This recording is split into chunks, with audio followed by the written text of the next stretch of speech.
सिद्धेभ्यः।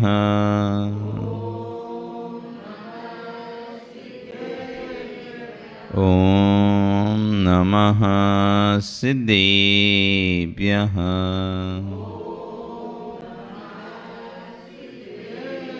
तिर्यणि खग्गिणाय रुतारी मोहि सिर सिरेणि विहु आयरी राउ पसियो परवादिन्यो भव्य जीलोये। नमो अरिहन्ताणं नमो सिद्धाणं नमो आयरीयाणं नमो वज्रायाणं नमो लोये सव्यसाहुणं। बोले अनंत नसीब परमेष्टि भगवानी की, आदिरम आदिनाथ भगवानी की, वर्तमान शासन महावीर भगवानी की, आचार्य श्री कुंद कुंदेव स्वामी महाराज की, आचार्य गौर श्री क्षण विश्व सागर जी महाराज की, अहिंसा में विश्व धर्म की।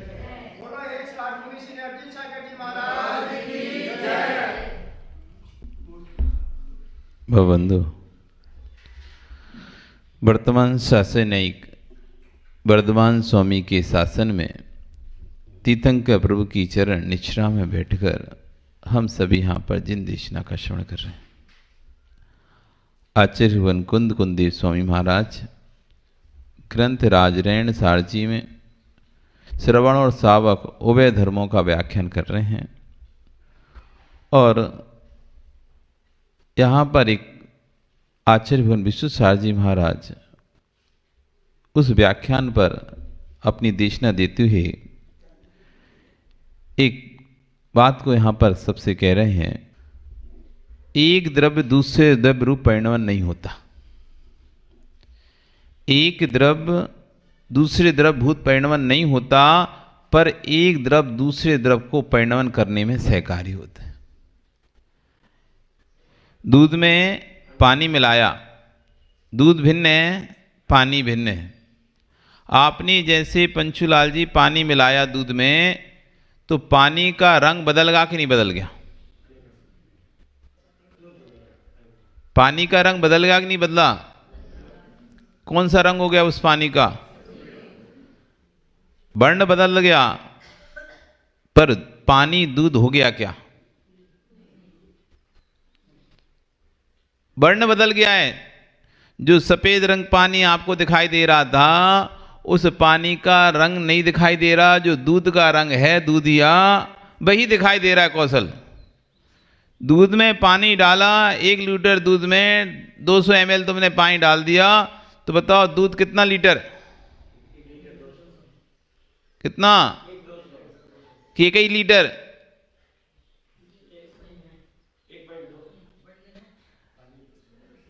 तुमने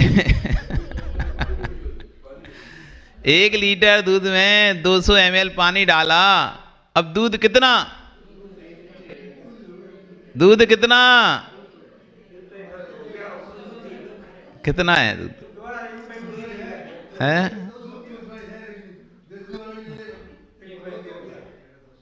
अब कहने में आ रहा है दूध हो गया 1 लीटर 200 मिलीलीटर। कहने में आ रहा है दूध कितना हो गया प्रमोद? 1 litre 200 millilitre. लेकिन वास्तव में दूध तो 1 ही लीटर ही है। पानी मिलने से दूध नहीं बढ़ा है, पानी दूध नहीं बना है। पानी दूध बना क्या? पानी दूध बना क्या? नहीं बना।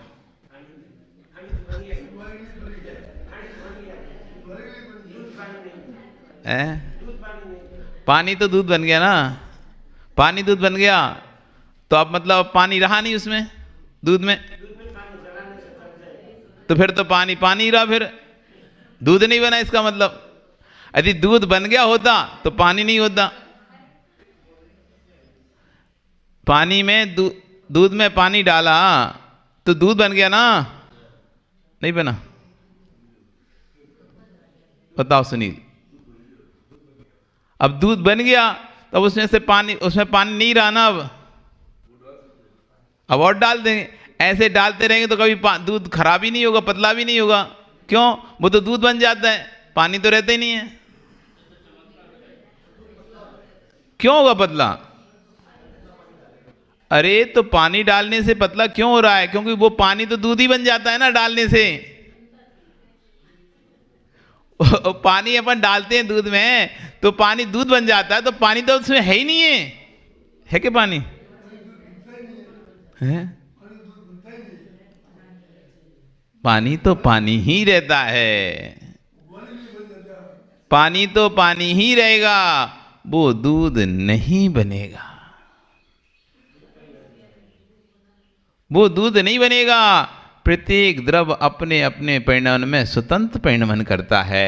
उसका वर्ण दूध के वर्ण के कारण उसका वर्ण दब गया। जो पानी का रंग था वो दूध के रंग के शक्ति अंश अधिक होने के कारण से, दूध की डेंसिटी अधिक होने के कारण से जो पानी का रंग था वो हमको अपना उसका रंग दिखाई नहीं दे रहा, वो दूध जैसा ही रंग दिखाई दे रहा है हमको। तो हम कह रहे हैं दूध बढ़ गया, वास्तव में दूध नहीं बढ़ा है। वास्तव में दूध नहीं बढ़ा है, दूध तो जितना था उतना ही है। पानी बढ़ने से, दिखाई ना देने से, हमको अलग अलग भिन्न भिन्न दिखाई नहीं देने से, इसलिए हम कह रहे हैं दूध बढ़ गया। एक द्रव दूसरे रूप परिणत नहीं हो रहा, लेकिन सहकारी बन रहा है। पानी तो दूध में परिणत नहीं हुआ, लेकिन दूध की वृद्धि में कारण, दूध की वृद्धि में विव्यार का कारण कि दूध बढ़ गया, दूध अब 1.5 लीटर हो गया, ऐसा कहने में कोई सहकारी कारण बना तो कौन बना? पानी बन गया। वस्तु व्यवस्था व्यवस्थित है, हम बदलने में लगे लोगों को। हम बदल किसी को पाएंगे नहीं। हम सहकारी तो हो सकते हैं, हम दुख देने में किसी के लिए सहकारी बन सकते हैं, लेकिन हम दुख दे नहीं सकते हैं। अब आपको महाराज सहकारी बन गए मतलब सहयोगी बन गए तो दे ही दिया। हाँ, सहयोगी बनना भिन्न विषय और देना भिन्न विषय। आटा है तो कोई नमक डाल दे तो चल जाएगा, ऐसे ही है हमारा सहयोग दुख और सुख का। हाथ हमारा कट चुका है तो कोई मिर्ची डाल दे तो हमको और जलन हो जाएगी, लेकिन मिर्ची से हमारा हाथ नहीं कटा है। हमारा हाथ चाकू से कट गया, अब कोई ने नमक लगा दिया तो जलन बढ़ जाएगी। वो जलन को बढ़ाने में सहकारी तो हो सकता है, लेकिन हाथ को काटने में सहकारी नहीं था नमक। हमारा कर्म था, सो हमारा असाता का उदय आया है तो हमको दुख आया है। अब उस दुख में कोई सहकारी हो सकता है और हमारा घाटा कर दे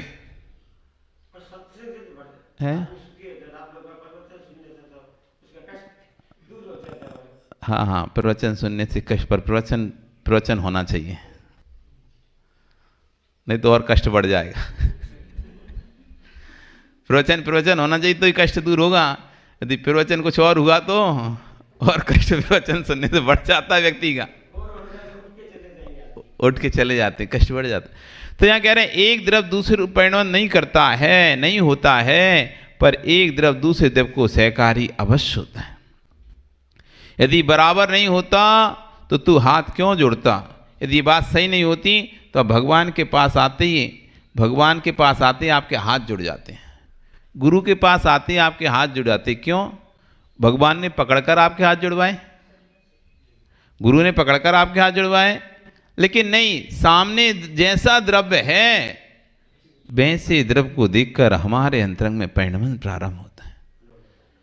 यदि आप देवशास्त्र गुरु के भक्त हैं तो देवशास्त्र गुरु के जैसे ही आपके दर्शन होंगे आपके हाथ जुड़ जाएंगे। आप सच्चे देवशास्त्र गुरु के भक्त हैं तो देवशास्त्र गुरु के आगे आपके हाथ जुड़ जाएंगे। कुदेव कुकुर साथ यहाँ में आपके हाथ कभी नहीं जुड़ेंगे। चाहे कितना भी कोई बड़ा सा बड़ा भी कुदेव आपके सामने आ खड़ा हो जाए, कोई गुरु खड़ा हो जाए, कोई शास्त्र रखा हो, आप बिल्कुल हाथ नहीं जोड़ेंगे यदि आप सम्यक दृष्टि हैं तो। स्वतः ही अपने आप परिणमन होगा। देवशास्त्र गुरु जहाँ दिखेंगे वहाँ आपके स्वतः हाथ जुड़ जाते हैं।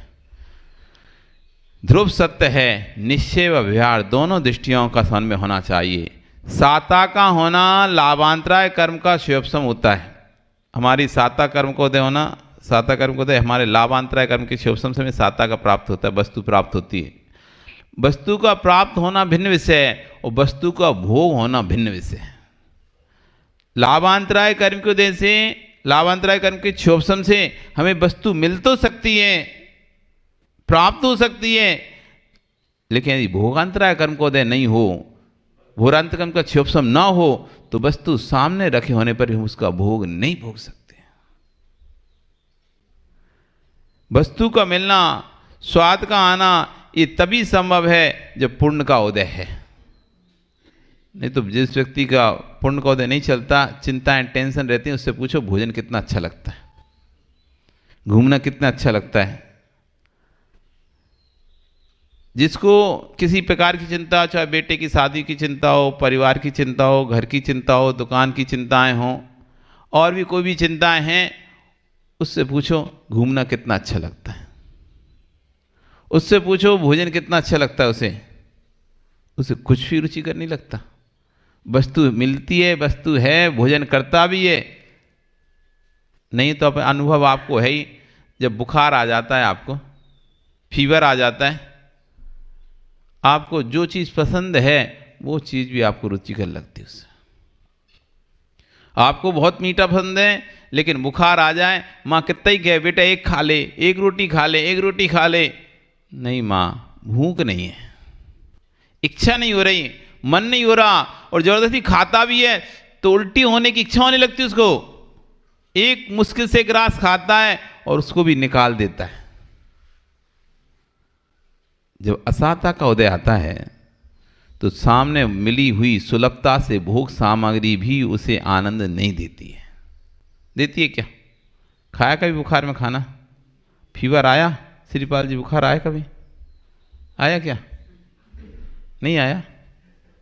बुखार, बुखार जानते ना, बुखार फीवर आया क्या? कभी नहीं आया? आता है तो जब क्या अच्छा लगता है तुमको? है दुकानों के लिए अच्छी लगती है ग्राहक आते रहे बस ये अच्छा लगा। वहाँ की तो भोजन में क्या अच्छा लगता है उस दिन? अच्छा माता, बुखार में सबसे अच्छा क्या लगता है बताओ तो? क्या अच्छा लगता है बुखार में सबसे अच्छा? क्या खाते हो तुम लोग? हैं? सोना अच्छा लगता है। खाना पूछ रहे तो सोना आता है। खाने में क्या अच्छा लगता है? वैसे तो तुम कुछ ना कुछ तो खाते ही हो ना, अच्छा लगता ही है कुछ ना, सबको पसंद है अपनी अपनी। जो आपको पसंद है यदि वो भी सामने रख दिया जाए तो क्या वो अच्छा लगता है क्या? उस समय तो ऐसा लगता है कोई खाने की बोले ही मत। रुचि नहीं होती किसी चीज की, अरुचि रहती है, कोई खाने का भी नहीं बोले, कुछ किसी चीज का मतलब बस हम सोते रहें, पड़े रहें और कुछ भी नहीं बोले कोई। तो जब असाता को दे आता है तो वस्तु भी साथ में सामने रहती है, तब भी वस्तु का स्वाद नहीं आता है। कभी कभी वस्तु भी मिल जाती है, लाभांतर कर्म के क्षम से मिल गया, लेकिन मुख का स्वयं का स्वाद बिगड़ गया। पहले खाई थी जो उसको अब कड़वा लगता है। हे मुक्षु, बड़ा पुण्य का संयोग मिला हम सबको। अनंत पर्याय में इस जीव ने तीर्थंकर भगवंतों के सामने बैठकर के जिनवाणी का रसपान किया, लेकिन क्या करूं, मुख का स्वाद कड़वा था। आचार्य कह रहे हैं कि जैसे बुखार आने पर मुख का स्वाद कड़वा होता है, तो कोई भी अच्छी मीठी भी चीज़ दो ना तो उसको जहर लगती है, कड़वी लगती है, और ऐसे फेंक देता है, नहीं खाना, सरका देता है, दूर कर देता है। इतने अच्छे से आपने बादाम का हलवा भी बनाया था, खूब अच्छा घी डाल के खूब अच्छा बादाम का हलवा बनाया, लेकिन मुख का स्वाद कड़वा था तो हलवा भी उसने ऐसा सरका दे, जो कि किसी को खाने नहीं मिलता हलवा ऐसा, बादाम का, पिस्ता का, पोस्ता दाने का, ऐसे उत्कृष्ट द्रव को भी उसने मुंह के स्वाद कड़वे होने से क्या किया, सरका दिया। बस यही स्थिति हमारे साथ रही है। अनादिकाल से कई बार हमें तीर्थंकरों का संयोग मिला है, कई बार, एक बार नहीं, कई बार हम समुद्र में जा चुके हैं। अनंत 24 ही निकल चुकी हैं, अनंत 24 ही निकल चुकी हैं, अनंत नहीं, अनंत। अनंत 24 निकाल, अनंत तीर्थंकर हो चुके हैं, हमें तो 24 की नाम याद है, ऐसे अनंत 24 ही निकल चुकी हैं। और हम अनेकों बार पवन, अनेकों बार भगवान के चरण में जा चुके हैं। नहीं है विश्वास तो मारीची से पूछ लो। आज जिन भगवान महावीर स्वामी की आप पूजा करते हैं, जिन भगवान महावीर स्वामी के शासन काल में आप रहते हैं, उन महावीर स्वामी से पूछ लो, जिनके लिखे गए उदाहरण उनसे पूछ लो। हमारा तो उदाहरण लिखा नहीं गया ग्रंथों में, इसलिए हमको अपना पता नहीं है, लेकिन भगवान महावीर स्वामी का तो उदाहरण लिख दिया कि आदिनाथ के समय में उनका पोता मारीची के नाम से प्रसिद्ध था, संवत्सर में ही था, संवत्सर में ही था, लेकिन तब भी अपना कल्याण नहीं कर पाया, तब भी नहीं कर पाया। कौन? मिथ्यात्व का कड़वापन इस आत्मा में लगा हुआ है। जैसे मुख्य कड़वेपन के कारण अच्छी वस्तु नहीं स्वाती, ऐसी मिथ्यात्व के कड़वेपन के उदय में जिन वाणी नहीं सुहाती, भगवान की वाणी नहीं सुहाती, मिथ्या दृष्टि जीव को जिन वाणी ना सुहाए, के ऊँगे के लड़ पड़े, के उठ घर को जाए। क्या तो ऊँगने लगेगा सो जाएगा। बहुत सारे लोग क्या ना प्रवचन में सो जाते हैं, मस्त नींद आती है। जो नींद प्रवचन में आती है वो कहीं नहीं आती।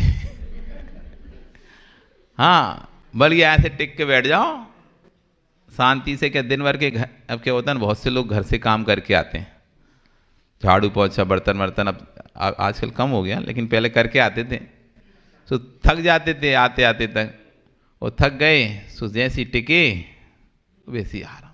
अथवा रात भर लड़ाई झगड़ा हुआ, किलकिल हुई, रात भर सो नहीं पाए, अब सो नहीं पाए तो सुबह उठ के तो मंदिर जाना ही है। अब मंदिर गए, अब आवाज़ चल रही थी, तब तक तो कुछ नहीं था, और जैसे ही सब आवाज़ बंद हुई और एकदम शांति मिली तो बढ़िया मस्त सो गए।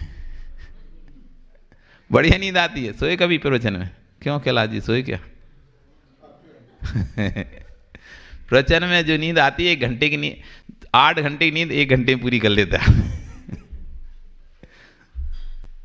क्या होंगे सो जाता है, क्या लड़ पड़े, या कोई ऐसा टॉपिक छेड़ देता है, ऐसा प्रश्न कर देता है कि अच्छी खासी सभा जो चल रही थी, अच्छा खासा प्रवचन चल रहा था, ऐसा विषय छेड़ दिया, ऐसा विषय बोल दिया कि पूरी सभा में ही हलचल हो गई, और जो मन लोगों का प्रवचन सुनने लग रहा था वो सबके मन खराब हो गए।